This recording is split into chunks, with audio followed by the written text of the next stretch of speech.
लेकिन इस सवाल पर मैं आऊंगी तुहिन से पूछूंगी।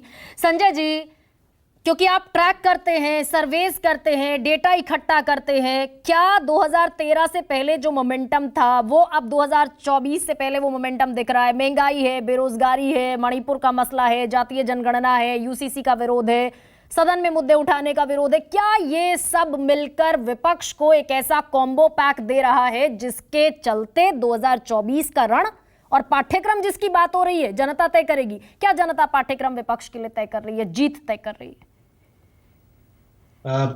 गरिमा जी, आपने कई चीजों का जिक्र किया कि 2014 के लोकसभा चुनाव के पहले जो जिस तरह का माहौल बन रहा था, आपको ऐसा लग रहा है या आप सवाल मेरे से पूछ रही है कि क्या मुझे लगता है कि 2024 के चुनाव के पहले कुछ वैसा ही माहौल बन रहा है? कुछ कुछ वैसा बन रहा है। महंगाई की आपने बात की, उस वक्त भी महंगाई की मार थी, आज भी महंगाई की मार है, लेकिन एक बड़ा अंतर है। और वो बड़ा अंतर क्या है? वो बड़ा अंतर ये है, उस वक्त सरकार पर भ्रष्टाचार के ढेर सारे आरोप लगे थे, और वो आरोप ऐसे लगे थे, आज कहना पड़ता है कि आरोप लगे थे, लेकिन उस वक्त तो ऐसा लगता था कि सरकार में भ्रष्टाचार हुआ है। इस तरह से पूरा माहौल बनाया गया था कि आरोप था ही नहीं शब्द, लगता था सरकार भ्रष्टाचार में लिप्त है, तमाम उसके मंत्री भ्रष्टाचार में लिप्त है। आज वो स्थिति नहीं है। ठीक है, आप कह सकते हैं कि तमाम कुछ रिपोर्ट्स आ रही हैं जो ये कह रहे हैं कि सड़क पर जितना खर्चा होना चाहिए था बनने में उसके 3 गुना 4 गुना हो गया, सीएजी की रिपोर्ट है, लेकिन पब्लिक डिस्कोर्स में नहीं है। हो भी सकता है भ्रष्टाचार, वो हम नहीं कह सकते कि, लेकिन पब्लिक डिस्कोर्स में नहीं है। इलेक्शन परसेप्शन की लड़ाई हो गई है, और 2014 के पहले जबरदस्त परसेप्शन था और उस चीजों को लिंक किया गया था।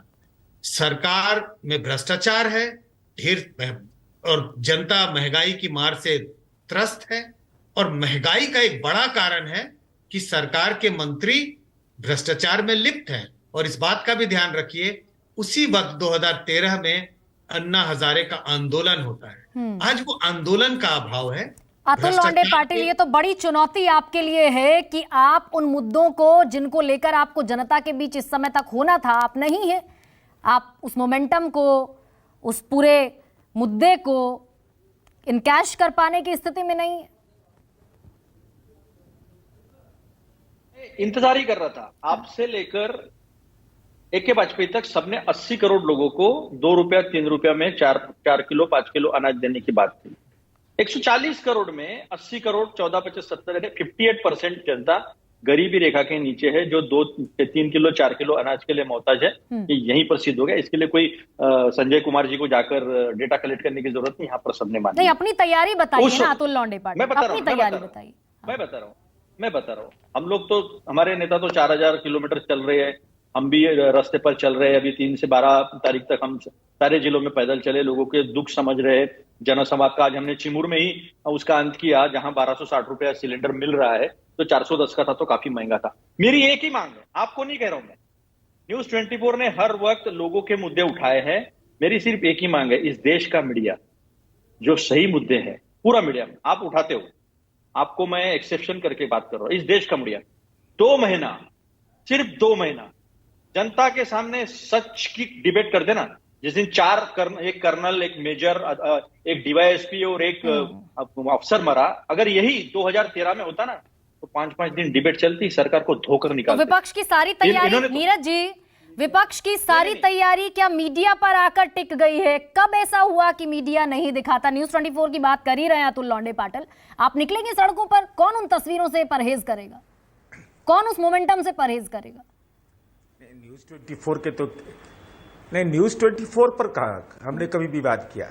हमारा महत्वपूर्ण विषय यह है कि अगर राइट टू एजुकेशन है और नरेंद्र मोदी जी ने पिछड़ा वर्ग और अति पिछड़ा वर्ग की छात्रवृत्ति खत्म कर दी, ये सवाल पर बहस होनी चाहिए कि नहीं। बाबू जगजीवन राम जो देश के बड़े नेता थे, उनके नाम पर छात्रावास योजना इन लोगों ने बंद कर दिया। डिबेट इस सवाल पर होना चाहिए कि नहीं कि सेंसस क्यों नहीं आप करवा रहे। भाई, सवाल इस बात का है कि लोगों के जीवन में बदलाव होगा कि नहीं, क्योंकि आपने कमिटमेंट किया है। आप ही बोले थे कि 2 करोड़ रोजगार देंगे, हर को गरीब को घर देंगे, और आज उसको समझाइएगा कि इन्फ्लेशन का रेट ये हो गया, ठीक है, वर्ल्ड का इकोनॉमी ये हो गया। अरे भाई, जो सवाल रोजगार देंगे, रोजगार की बात। तुहिन सिन्हा, क्या बहुत कुछ हो गया और बहुत कुछ होने की बारी है? थोड़ा है, थोड़े की जरूरत है?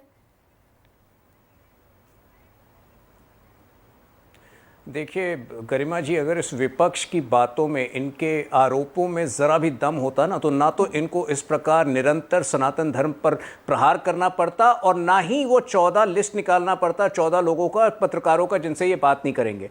इतिहास में हमेशा ये याद रखा जाएगा कि जब भारत इतिहास रच रहा था, भारत जब इतिहास रच रहा था India middle east Europe trade corridor के जरिए, उस वक्त राहुल गांधी चाइना के गुणगान करते नहीं थक रहे थे। वो उस बीआरआई का समर्थन कर रहे थे जो हमारी सॉवरेनिटी के खिलाफ जाता है, पीओके से गुजरता है। यानी कि तुहिन सिन्हा, सब कुछ हो गया। मैंने जो कहा थोड़ा है, थोड़े की जरूरत है, वो भी नहीं मानते आप? सब कुछ हो गया ये मान लिया जाए 2024 से पहले? मैं 10 सेकंड में अपनी बात कंप्लीट कर दूं। मैं नहीं, सब कुछ तो कभी नहीं होगा। आपको सब कुछ करियर में मिल जाएगा तब भी आप खुश नहीं होंगी। तो देखिए, जब स्पेस टेक्नोलॉजी पे ये कहते हैं कि स्पेस टेक्नोलॉजी पर हम इतना इन्वेस्ट कर रहे हैं, जब ये कहते हैं कि इंटरनेशनल हम नैरेटिव बना रहे हैं, वो सबसे आने वाले समय में केवल और केवल औसतन भारतवासी को लाभ मिलेगा। हम दूरदर्शी होकर अगले 20 साल के लिए सोच रहे हैं, जो पहले किसी प्रधानमंत्री ने, किसी सरकार ने नहीं सोचा था। ठीक है संजय जी, बहुत छोटा सा रिएक्शन मैं आपसे चाहती हूँ। 2024 का चुनाव मुद्दों पर लड़ा जाएगा, राष्ट्रवाद पर होगा, सनातन पर होगा, इंडिया बनाम भारत पर होगा, या मुद्दे कहीं एग्जिस्ट करेंगे 2024 में? विपक्ष उठा पाएगा मुद्दों को, मोमेंटम बना पाएगा? बहुत छोटा सा। के बाद तमाम चीजों का जिक्र किया, राष्ट्रवाद, सनातन, ये वो तमाम चीजों का जिक्र किया। यही तो सारे मुद्दे होंगे। चुनाव तो मुद्दों पे लड़ा जाएगा, लेकिन सवाल यह है कि क्या ऐसे मुद्दों पे लड़ा जाएगा जो कॉमन मैन से जुड़े हुए हैं, जिसके अगर मैं चर्चा करूं तो कहूं महंगाई, बेरोजगारी, इन मुद्दों पे लड़ा जाएगा, या राष्ट्रवाद सामने आएगा, सनातन धर्म सामने आएगा, और इस तरह के तमाम मुद्दे आएंगे। मुझे लगता है जो इंडिया गठबंधन है वो कोशिश करेगी कि जो रियल मुद्दे मैं इसलिए कह रहा हूं क्योंकि ये जनता से जुड़े हुए मुद्दे, उस पर चुनाव लड़े, और बीजेपी का प्रयास ये होगा कि वो राष्ट्रवाद के मुद्दे को सामने लेके आए। हाँ, जिसकी जो ताकत है वो दिखाने की कोशिश होगी। लेकिन 2024 में आप भी कह रहे हैं संजय जी कि एक मोमेंटम बनता हुआ दिख रहा है। महंगाई का मुद्दा है, बेरोजगारी का मुद्दा है, इधर राष्ट्रवाद, सनातन है, इंडिया बनाम भारत है, और इधर भी बहुत सारी आत्मविश्वास की बहुत सारी परिपाटियां हैं और ग्राउंड है। लेकिन 2024 का चुनाव मुद्दों पर लड़ा जाएगा, पाठ्यक्रम जनता तय करेगी। ये हुंकार कांग्रेस और पूरा विपक्ष एक तरीके से भरता हुआ नजर आ रहा है। बस बहुत नजदीक है, झांकी हम सब देख ही रहे हैं 2024 की। सबसे बड़ा सवाल में फिलहाल इतना ही, इजाजत दीजिए, प्रणाम। सबसे बड़ा सवाल।